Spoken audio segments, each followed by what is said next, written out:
Hi there, in this video I want to show you how to enable or disable and use airdrop function on the iPhone 15. Let's get started. And firstly, to find airdrop you would need to swipe down from the upper right corner and here press and hold the screen and you'll see the airdrop. Let's just press and hold it and we can find three options. Contacts only, everyone, 14 minutes, and when the airdrop is disabled. So I'm gonna select this option. Also, don't forget to turn on Wi-Fi and Bluetooth and do just the same on the other device. So Wi-Fi and Bluetooth are enabled and I just need to turn on airdrop. After this, we can go in the photos, for example, and I'm gonna choose this photo to send here.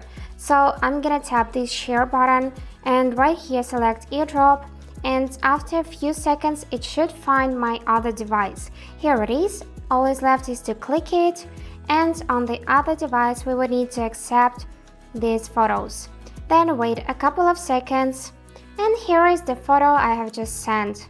And that's it, how you use it. To turn it off, just go back in this control center by swiping down, and here switch to receiving off. And that's it. I hope this video was helpful and thank you so much for watching.